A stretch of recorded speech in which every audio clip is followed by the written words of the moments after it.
Tonight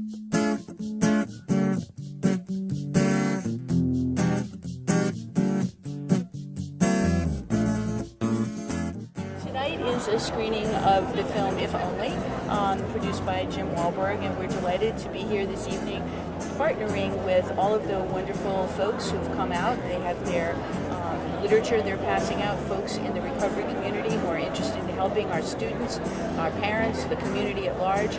We have a presence of the police from the Marlborough Police Department, the mayor's office. I have my leadership team here from the Marlborough Public Schools. Without further ado, I will introduce Mayor Vigent to get our program started. Welcome everybody, and thank you so much for coming tonight to such an important event for the city of Marlborough.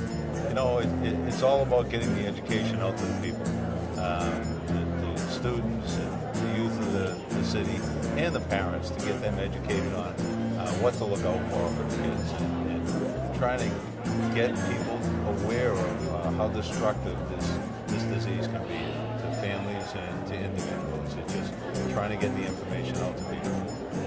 It's great that we're seeing more beds in the state of Massachusetts, which is crucial when they make the decision that it's time for them to clean up their act. They have a place to go. It's important because we lost 1,500 souls in Massachusetts last year, and I did not come into education to go to kids' funerals. I hope people leave with the awareness that it can happen to anyone, so we have to be continuously on guard. I have the great honor tonight of introducing a special guest and someone that was the co-writer and co-producer of the film If Only tonight. Jim Wahlberg actually this is to encourage an open dialogue between parents and children about prescription drugs, misuse of opioid addiction. Denial is a very powerful thing, and I think that parents sometimes, and I've done it, so I want you to know I'm not being critical of any other person. I will tell you that I have done this myself, and I've been working in and around the field of addiction for 25 years.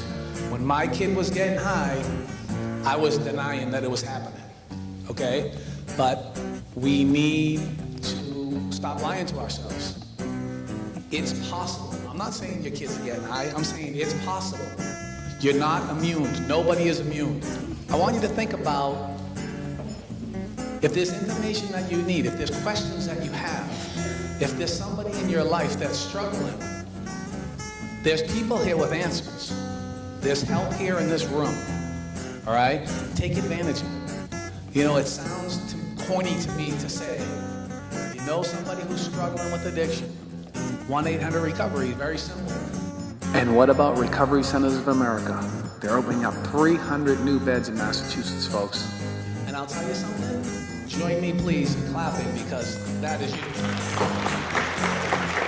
Having facilities available, beds available is huge to us. We can educate our officers about,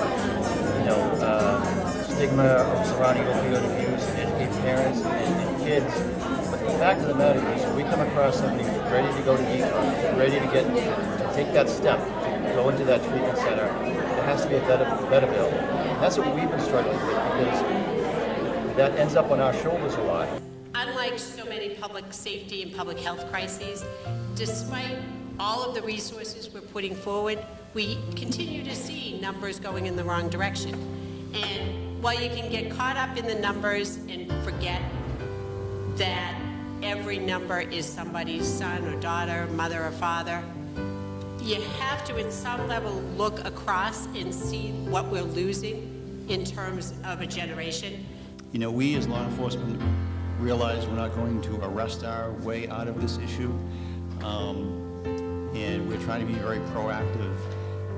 We're involved with the local Marlborough Substance Use Coalition. We recently joined with the Hudson Coalition to come up with a program called Metro West Hope. It's an acronym for Health, Outreach, Prevention, and Education. I wish there had been something like this available when I was going through this with my son. There was not. The stigma is still here, but it is starting to go away. It was very much in force when I was, dealing with this with my son, and I wish I'd had the opportunity to get the education that you have the opportunity to get. My story is pretty much like any other kid when I was that young. I mean, I just wanted to experiment, and drugs kind of gave me like a sense of like, I don't know, I could feel normal again, and that just kind of spiraled out of control from weed to coke to ecstasy, and then, I mean, heroin just brought me to my knees. It was just something that I could not kick as much as I wanted to. Just, I would try to get help, and it'd be all right for a little while, and just, I don't know, it always would come back, and I mean, multiple overdoses.